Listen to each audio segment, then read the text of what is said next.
ಇವತ್ತು ಅಷ್ಟೇ ಗುರುಗ ಮೋದಿ ಅವ್ರು ಬಂದು ಅಕಸ್ಮಾತ್ ನಮ್ನೇನೋ ನಾವು ಬಂದು ಮಾತಾಡಕ್ ಬಾಪ ಆದ್ರೆ ಅಣ್ಣ ನೀವು ಅಲ್ಲೇ ಇದ್ದು ಬಿಡಿ ಅಂತೀರಿ. ಅನ್ನ ಸಿಗದಡಿಗೆ ಹಂಗೆ ಡೈ ಹೆಂಗೆ ದಣಿ cinema food and blood cinema ಅಣ್ಣ. ಫುಡ್ ಅಂಡ್ ಬ್ಲಡ್ ಸಿನಿಮಾ ನಮ್ದು ಅದಕ್ಕೆ ಮೆರೀತದೆ ಅಲ್ವಾ. ಅಷ್ಟು ವರ್ಷದಿಂದ ಜರ್ನಲಿಸ್ಟ್ ಆಗಿ ನಾನಿದ್ದೀನಿ, ಫಿಲ್ಮ್ ಜರ್ನಲಿಸ್ಟ್ ಆಗಿ ಅಷ್ಟು ವರ್ಷದಿಂದ ಪ್ರೊಡ್ಯೂಸ್ ಮಾಡ್ತಾ ಡಿಸ್ಟ್ರಿಬ್ಯೂಟ್ ಮಾಡ್ತಾ ನೀವಿದ್ದೀರಿ. ಪೂರ್ವವಿಲ್ಲನೇ ಸೇರಿಸಿದ್ದಾರೆ ಇವಾಗ ಗಣೇಶ ನಮ್ಮ. ಅದಕ್ಕೆ ಸಾರಕ್ಕಿ ಕೆರೆ ವಾಕಿಂಗ್ಗೆ ನಾವು ಧನ್ಯವಾದ ಹೇಳ್ಬೇಕು ಅಲ್ವಾ. ಅಲ್ಲಿ ಭೇಟಿಯಾದ್ದು ಸಿಗ್ಬೇಕು ಅಂತ ಹೇಳಿ ಕಬ್ಬು ಇಲ್ಲಿ ಬಂದಿದ್ದೀವಿ. ಕಬ್ಬು ಕಬ್ಬು ಅದೇನು ಅರ್ಥ ಆಗಿಲ್ಲ. ನೀವು ಶ್ರೀಕೃಷ್ಣ ಹಂಗೆ ಹಿಡ್ದದು ಹಿಡ್ದೆ ಕೊಳಲ್ ಹಿಡ್ದಂಗೆ. ಅದು ಏನಾಯ್ತು ಅಂದ್ರೆ ನನಗೆ ಈ ಪರ್ವ ಪಿಕ್ಚರ್ ಲಾಸ್ ಆಗೋಯ್ತಾನೆ ಜೀವನದಲ್ಲಿ ಫಸ್ಟ್ ಸೋಲು. ನಾನು 74ನೇ ಇಸ್ವಿಗೆ ವ್ಯಾಪಾರ ಮಾಡಕ್ಕೆ ಶುರು ಮಾಡಿದನು. ಬೇಷ ಬಗ್ಗೆ ಹತ್ಕೊಂಡ್ಬಂದೆ, ಹಲವಾರು ಬಿಸ್ನೆಸ್ ಮಾಡಿದೆ, ಎಲ್ಲ ಸಕ್ಸಸ್ಸು. ಒಂದು ಇಸ್ಪೀಟ್ ಆಡಲಿ ಸಕ್ಸಸ್ಸು, ಒಂದು ರೇಸ್ ಆಡಲಿ ಸಕ್ಸಸ್ಸು, ಈ ಒಂಟಿ ಸಿಂಗಲ್ ನಂಬರು ಎಲ್ಲ ಜೀವ ಆಡಿದ್ದೀರಿ, ಮಟ್ಕ ಗಿಟ್ಕ ಎಲ್ಲಾದ್ರೂ ಗೆದ್ದವನೇ. ಫಸ್ಟ್ ಸೋತೋಗ್ಬಿಟ್ಟೆ ಪರವಾಗಿ. ಆ ಸೋತಾಗ ಡಿಸ್ಟರ್ಬ್ ಆಗೋಯ್ತು. ಎಷ್ಟು ಅಮೌಂಟ್ ಹೋಯ್ತು ಅಂತ? ಅಮೌಂಟ್ಗೆಲ್ಲ ಸೋಲು. ಜೀವನದಲ್ಲಿ ಸೋಲು. ಅಮೌಂಟ್ಗೆ ಏನು ವ್ಯವಸ್ಥೆ ಇರಲಿಲ್ಲ, ಬೇಜಾನಿತ್ತಲ್ಲ. ಅದು ಫೇಸ್ ಮಾಡಬೇಕಾದ್ರೆ ಗೊತ್ತಾಗಿಲ್ಲ, ಎದುರುಗಡೆ ಯಾರು ಬಂದರೂ ಗೊತ್ತಾಯ್ತಾ ಇರಲಿಲ್ಲ. ಆ ಥರ ಮೆಂಟಲ್ ಡಿಸ್ಟರ್ಬ್ ಆಗ್ಬಿಟ್ಟಿತ್ತು. ಆ ಸೋಲಲ್ಲೇ ಇದಾಗ್ಬಿಟ್ಟಿತ್ತು. ಆವಾಗ ಹಿಂಗೆ ಹೇಳೋದು ಶುಗರ್ ಕಮ್ಮಿ ಆಗ್ಬಿಡೋದು. ನಾವು ಡಾಕ್ಟ್ರಿಗೆ ನಮ್ಮ ಮಕ್ಕಳು ಹಿಡಿದಾಗ ನಾವು ಹಾಸ್ಪಿಟ್ಲಿಗೆ ಹೋಗಿಲ್ಲ. ಇವತ್ತು ನಾವು ಡಾಕ್ಟ್ರ್ ಗಿಟ್ರನ್ನೆಲ್ಲ ಮೀಟ್ ಮಾಡೋಕೆ ನಮ್ಗೆ ಇಷ್ಟ ಇಲ್ಲ. ನಾವು ಡಾಕ್ಟ್ರು ಇದಕ್ಕೆಲ್ಲ ಹೋಗಲ್ಲ. ಇದ್ದಾಗ ಶುಗರ್ ಕಮ್ಮಿ ಆಗ್ಬಿಡೋದು. ಕಪ್ ತಿನ್ನಿ ನೀವು, ಆದಷ್ಟು ಸ್ವೀಟ್ ತಿಂತಾ ಇರಿ ಯಾವಾಗ ಅವಾಗ ಅನ್ನೋರು. ಸ್ವೀಟ್ ಏನು ತಿನ್ನೋದು, ವರ್ಜೆಯಲ್ಲೇ ತಿನ್ನೋ ಅಂತ ಕಪ್ ತಿನ್ನೋಕೆ ರೂಢಿ ಆಗ್ಬಿಟ್ಟು. ಸಕ್ಕರೆಯ ಮೂಲ ನಾವೇನು ಕೆತ್ಕೋದು, ನಾವು ಗಣೇಶನ್ ಮಾಡಲ್ಲ, ಯಜೇಶ್ವರನೇ ಮಾಡೋದು.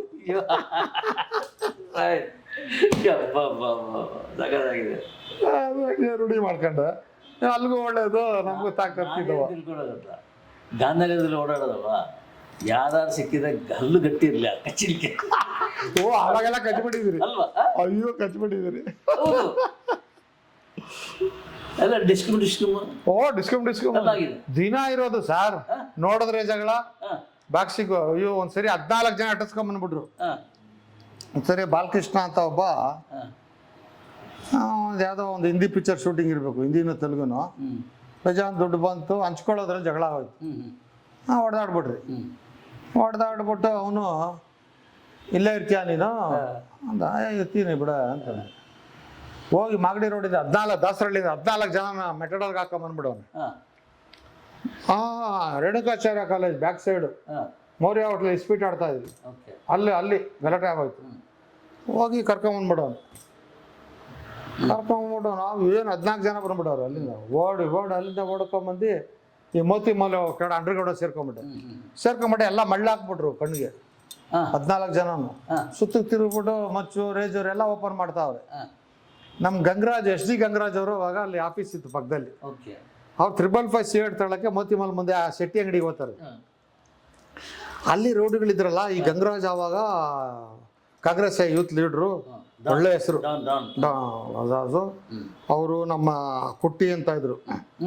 ಅವರೆಲ್ಲ ಡಾನ್ಗಳನ್ನೇ ಕರೆಸಿ ಡೀಲ್ ಮಾಡೋರು. ಅಫಿಷಿಯಲ್ ಡೀಲ್ ಅವರೆಲ್ಲ. ನಮ್ಮ ಬುಟಾಸ್ ಕುಮಾರು, ನಮ್ಮ ಜಯರಾಜು, ಕೊತ್ವಾಲ್ ಇವರೆಲ್ಲ ಕರೆಸಿ ಆ ಥರ ಒಳ್ಳೆಯವರು. ಗಂಗರಾಜ್ ಅವ್ರು ನೋಡೋಡ್ಗೆ ಅವರು ಮಾತಾಡ್ಕೊಂತವ್ರೆ. ಇಲ್ಲ, ಗಂಗರಾಜು ಹಿಂಗೆ ಹೋಗಿದ್ದಾರೆ ಮೋತಿಮಾಲ್ ಈಚೆ. ನನಗೆ ಒಳಗಡೆ ಕಾರ್ ಶೆಡ್ಡಲ್ಲಿ ಹೋಗ್ಬಿಟ್ಟೆ, ಗ್ಯಾರೇಜಲ್ಲಿ ಇದಾಕ್ಬಿಟ್ಟಿದ್ರು ಕಂಬಿ, ಮಳ್ಳಾಕ್ಬಿಟ್ಟಿದ್ರೆ. ಇಲ್ಲಿ ಮಾತಾಡ್ಕೊಳ್ಳೋದು ಕೇಳಿಸ್ತದೆ, ಗಂಗರಾಜಣ್ಣ ಅಂತ ಮಾತಾಡಿದ್ರು. ನಾನು ಇದೇ ಚಾನ್ಸ್ ಅಂತ ಹೇಳ್ಬಿಟ್ಟು ಒಂದು TVS ಸಿಕ್ತು ಅಲ್ಲಿ. ನೋಡ್ರು ಎತ್ಕೊಂಡು ಹಿಂಗೆ ಸಿಗಿ ತಿಸಾಕ್ಬಿಟ್ಟು ಇದ್ಗಡೆ ಗೇಟಿಂದ ಓಡ್ಬಿಟ್ಟೆ ನಾನು. ಮೊನ್ನೆ ಹೋಗ್ಬಿಟ್ಟು ಮಕ ತೊಳ್ಕೊಂಡು ಬರೋಷ್ಟೊತ್ತಿಗೆ ಎಲ್ಲ ಓಡೋಗ್ಬಿಟ್ಟಿದ್ರು. ಹಿಂಗೆ ಅವಾಗೆಲ್ಲ ಬರೀ ಫೈಟೇ ಅಣ್ಣ, ದಿನ ಖುಷಿ ಫೈಟಲ್ಲಿ. ಇವಾಗ ಯಾರು ಮಾಡಿದ್ರು ಹೋಗಪ್ಪ ಕೈ ನೋಯಿಸ್ಕೋ, ನಮ್ಗೆ ಯಾಕೆ ಸುದ್ದಿ ಆಗಿ ಆಗ್ತಾ ಇರ್ಲಿಲ್ವಾ ಆ ಕಾಲದಲ್ಲಿ? ಎಲ್ಲಣ್ಣ ಸುದ್ದಿ ಮನೇನೂ ಇಲ್ಲ ಅವಾಗೆಲ್ಲ, ಎಲ್ಲಿ ಪೇಪರು. ಆಮೇಲೆ ನಾವು ಅಣ್ಣ ಜಾಸ್ತಿ ಅದಕ್ಕೆಲ್ಲ ಹೋಯ್ತನೂ ಇರಲಿಲ್ಲ. ಏನದು ನೆಡುವುದಂಗೆ ಅವಾಗೆಲ್ಲ. ಆಗೆಲ್ಲ ಮದುವೆ ಆಗಿತ್ತಾ?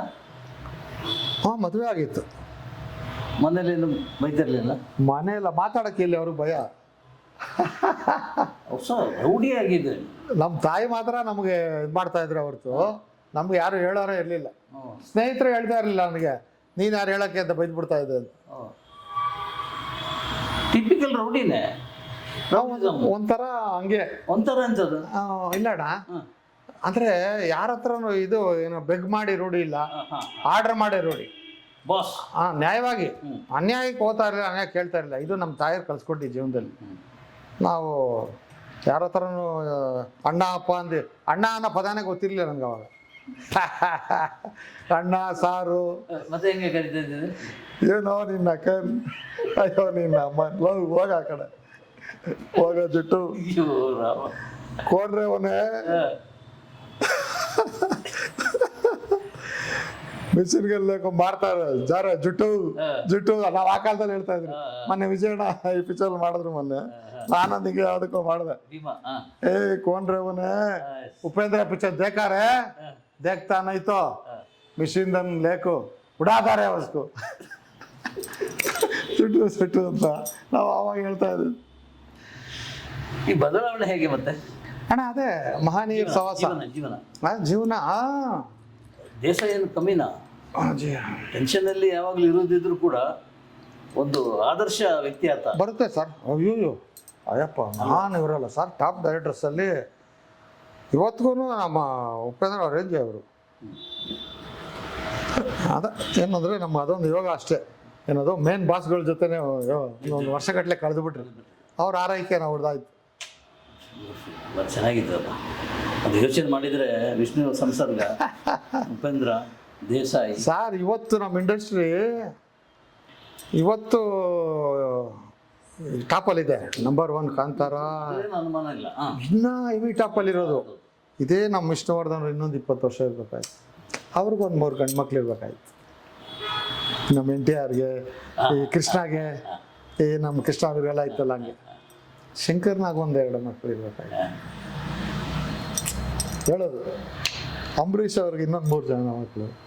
ಹಾಂ, ಅವ್ರಿಗೆಲ್ಲ ಪ್ರಭಾವ ಎಲ್ಲ ಇದ್ದಿದ್ರೆ ನಮ್ಮ ಬೇರೆ ಆಗ್ತದೆ. ಹೌದು. ಇಲ್ಲೂ ಇವತ್ತು ಅವತ್ತೇ ಬೆಳೆದು ಬಿಟ್ಟಿರೋದು. ಈಗಲೂ ನೋಡಿ ಸರ, ಇನ್ನೂ 10 ಜನ ಬೇಕು ಇವತ್ತು ನಾಯಕರು. 10 ಜನ ಹೀರೋಗಳು ಬೇಕು ಇಂಡಸ್ಟ್ರಿ. ನಮ್ಮ ಈ ಥಾಟ್ ಇದೆಯಲ್ಲ, ವಂಡರ್ಫುಲ್ ಥಾಟ್ ಇದೆ. ಈಗ ಅಣ್ಣವರಿಗೆ 3 ಮಕ್ಕಳು ಅಲ್ವಾ? ಅವರು ಏನೇನಾದರೂ ಎಲ್ಲ ನಮ್ಗೆ ಗೊತ್ತಿರೋದೆ. ಅಂಥದ್ದೇ ಪವಾಡಗಳು ಎಲ್ಲ ನಡೀತಿತ್ತು ಆಂಧ್ರಲ್ಲೆಲ್ಲ ಹಂಗೆ ಸರ್. NTRಗೆ ಮಕ್ಕಳಿದ್ರು, ಅವ್ರು ಸ್ಟುಡಿಯೋ ಗಿಡಿಯೋ ಬೆಳೆಸಿ ಡೆವಲಪ್ ಆಗೋಯ್ತು. ನಮ್ಮ ತಮಿಳ್ನಾಡಿಂದ ಆಂಧ್ರಾಗೆ ಡಿವೈಡ್ ಆಗೋಯ್ತಲ್ಲ. ಶಂಕರ್ನಾಗ್ ಅವರೇ ಡಿವೈಡ್ ಮಾಡಿ ಎಲ್ಲ ಅಲ್ಲಲ್ಲಿಗೆ ಇದು ಮಾಡಿಸಿದ್ದು. ಫಸ್ಟು ಶಂಕರ್ನಾಗ್ ಅವರೇ ಇಲ್ಲಿ ನಮ್ಮ ಚೇಂಬರಲ್ಲಿ ಸ್ಟುಡಿಯೋ ಮಾಡಿದ್ದು. ನಾವು ಅದಕ್ಕೆ ಮೊದಲೆಲ್ಲ ಪಿಕ್ಚರ್ ಎಲ್ಲಿ ಮಡ್ರಾಸ್ ಲ್ಯಾಬಲ್ಲಿ ಬಾಲೋ ರೇಟಿಂಗ್ ಥಿಯೇಟ್ರಲ್ಲಿ ಅಲ್ಲೇ ಮಾಡ್ಬೇಕಾಯ್ತು. ಡಬ್ಬಿಂಗು, ರಿಕಾರ್ಡಿಂಗ್ ಎಲ್ಲ ಎಲ್ಲ ಅಲ್ಲಿಗೆ ಎತ್ಕೊಂಡು ಹೋಗ್ಬೇಕಾಯ್ತು. ಇವಾಗ UFQ ಮಾತ್ರ ಓದ್ತಾ ಇದ್ದೀರಿ. ಎಲ್ಲ ಇಲ್ಲಿಗೆ ಶಂಕರ್ನಾಗ್ ಅವರಿಂದ ಬಂತು. ಬೇಕಾಗಿತ್ತು, ಇರಲಿ, ಸಿನಿಮಾ ತಾಯಿ ಮಾಡಿಸ್ಕೊತದೆ, ನಮ್ಮ ಅನಿಸಿಕೆ ಇದು ಅಷ್ಟೇ. ಶಂಕರ್ನಾಗ್ ಸಂಪರ್ಕ? ಶಂಕರ್ನಾಗ್ ಅವ್ರ ಜೊತೆ ನಾನು ವಜ್ರಮುಷ್ಟಿ ಅಂತ ಒಂದು ಪಿಕ್ಚರ್ಗೆ ಡೂಪ್ ಹಾಕಿದೆ. ಅವರು ಫುಲ್ಲು ಬ್ಯುಸಿ ಅವಾಗ. ಆ ಸ್ಟಾರ್ಟಿಂಗ್ ಪಿಕ್ಚರಲ್ಲಿ ಎಲ್ಲ ನಾನೇ ಡೂಪ್ ಅವ್ರನ್ನ. ಯಾರಿಗೆ ಡೂಪು? ಶಂಕರ್ನಾಗಿ. ನೀವು? ನಾನು. ಎಂತ ಆಮೇಲೆ 5 ಜನ ಇದ್ರು ಶಂಕರ್ನಾಗ್ ಅವ್ರ ಶಿಷ್ಯರು. ನಮ್ಮ ಜಗದೀಶು, ಈ ಮಲ್ನಾಡೋರು ಅಂತ. ನೋಡಿ ಸ್ವಾಮಿ, ನಾವಿರೋದು ಅದೆಲ್ಲ ಕೋ ಆರ್ಟಿಸ್ಟು. ಒಂದು ಮುತ್ತಿನ ಕತೆ. ಅವಾಗೆಲ್ಲ ನಾವು ಶಂಕರ್ನಾಗ್ ಅವರು ನಮಗೆ ಅವರು ಕುಲಪುತ್ರ, ಅದಕ್ಕೆಲ್ಲ ಆರ್ಟಿಸ್ಟು ನಾವು. ಮಾಡಿದ್ರೆ 1-2 ಕೆಲಸ ಏನಿಲ್ಲ. ಇಲ್ಲ, ಸಿನಿಮಾನೇ ಜೀವನ ಭಯ. ಅಯ್ಯೋ ಅಯ್ಯೋ, ನಾವು ಎಲ್ಲಿ ಡೇ ಅಂಡ್ ನೈಟ್ ಸಿನಿಮಾದ. ಆಮೇಲೆ ಈ ಸಾಮಾನ್ಯವಾಗಿ ರೌಡಿಸಮ್ನಲ್ಲಿರುವಂಥವ್ರು ಅಂದ್ರೆ ಆ ಥರ ಇರುವವರಿಂದ ಈ ಹುಡುಗಿಯರ ಇದು ಸಂಪರ್ಕ ಸಿಕ್ಕಾಪಟ್ಟೆ ಇರ್ತದೆ. ಅವರು ನೀವು ಅಂತಲ್ಲ, ಅವರಾಗಿಯೇ ಮೈ ಬೀಳುವಂಥದ್ದು. ಇಲ್ಲ, ಇತ್ತು ನಮಗೆ ಆ ಸಂಪರ್ಕ ಬರೋಕ್ಕೆ ಕಾರಣ ಏನಾಯಿತು ಅಂದರೆ, ನಾವು ನಮಗೆ ಹುಟ್ಟದಾಗಿಂದ ತಾಯಿ ನೋಡ್ಕೊಂಬಂದವರು. ನಮಗೆ ಜವಾಬ್ದಾರಿ ಅಂದರೆ ನಂದು ನಮ್ಮ ತಾಯಿ. ನಮ್ಮ ತಂದೆ ಒಂಥರ ಬಿಡಿ. ನಮ್ಮ ತಂದೆಯವರು ಒಂದು ದಿವಸ ನೀನು ನಮ್ಮನ್ನಂತ ಬೆದ್ಬಿಟ್ಟಿದ್ರೆ ನಾನು ರಾಜ್ಕುಮಾರ್ ಆಗ್ಬಿಡ್ತಾ ಇದ್ದೆ. ಒಂದು ದಿವಸ ನಮ್ಮನ್ನು ಬೈಲಿಲ್ಲ ನಮ್ಮಪ್ಪ, ನಮ್ಮ ತಾಯ ಹೊಡೆದೆ ಬ್ಯಾಡ್ದೆ. ಹಂಗೆ ಕಷ್ಟಪಡೋರು ತಿರುವಾಳೋರು ಹೊಡೆದ್ಬಿಟ್ಟು ಹೊಡೆದ್ಬಿಟ್ನಲ್ಲ ಒಬ್ಬನೇ ಮಗನ್ನ ಅಂತ. ಆ ಮಮತೆಯಲ್ಲಿ ಮತ್ತು ನಮ್ಮ ತಂಗಿದ್ದೀರಿ ಇಬ್ಬರು ಜವಾಬ್ದಾರಿ. ನಾನು ಹಿಂಗೆ ಒಂದು ಸರಿ ಯಾರನ್ನ ಲವ್ ಮಾಡಿಬಿಟ್ಟು ನಮ್ಮ ತಾಯಿಗೆ ಹೋಗಿ ಹೇಳಿದೆ, ಅಮ್ಮ ಮದುವೆ ಆಗ್ಬಿಡ್ತೀನಿ ಅಂತ. ನಮ್ಮ ಇಬ್ಬರು ತಂಗಿದ್ದಿದ್ದಾರೆ, ಅವರು ನನ್ನ ಎಲ್ಲ ಕೆರೆಗೆ ತಳ್ಬಿಟ್ಟು ಇನ್ನೊಬ್ಬ ಮದುವೆ ಆಗಪ್ಪ ಅಂತ. ಅವರೇ ಟಾಟಾ ಮಾಡ್ಬಿಟ್ಟೆ ಅಂದ. ಅವಾಗೆಲ್ಲ ಅಷ್ಟೇ ಬರೀ ಇದೇ ಬಾಂಡಿಂಗಲ್ಲೇ ಬಂತು ಜೀವನ. ಆಮೇಲೆ ನಮ್ಮ ತಾಯಿ ಕಷ್ಟ ಎಲ್ಲ ನೋಡ್ಕೊಂಬತ್ತಿದ್ರಿಂದ ಇದಕ್ಕೆ ಹೋಗಲಿಲ್ಲ ರಿಟೈರ್ಮೆಂಟ್. ಪದೇ ಪದೇ ಅಮ್ಮನ ಬಗ್ಗೆ ಮಾತಾಡ್ತಾ ಇದ್ರಿ. ಅಮ್ಮ ಹೇಗೆ ಸ್ಫೂರ್ತಿ ನಿಮ್ಮ ಈ ಜೀವನಕ್ಕೆ? ನಮ್ಮಮ್ಮ ಇಂದಿರಾ ಗಾಂಧಿ ಸಾರ್, ಕೋಟಿ ದೇವರು ನಮ್ಮಮ್ಮ. ಒಂದು ತಂದೆ 1000 ಹೀರೋಗೆ ಸಮಾನ, ಒಂದು ತಾಯಿ ಕೋಟಿ ದೇವ್ರಿಗೆ ಸಮಾನ. ಅದು ಪ್ರತಿಯೊಬ್ಬ ತಂದೆ ತಾಯಿಗೂ ಅಷ್ಟೇ. ಪ್ರತಿಯೊಬ್ಬ ಮಕ್ಕಳು ತಂದೆ ತಾಯಿಲಿ 25 ಭಾಗ ಅವರಲ್ಲಿ ಬರುತ್ತೆ ಸರ್, ಭಾವನೆಗಳಾಗಲಿ ಅಂಶಗಳು ಬರುತ್ತೆ. ನಾನು ಒಂದು ಘಟನೆ ನೆನಪಾಗ್ತದೆ ನನಗೆ.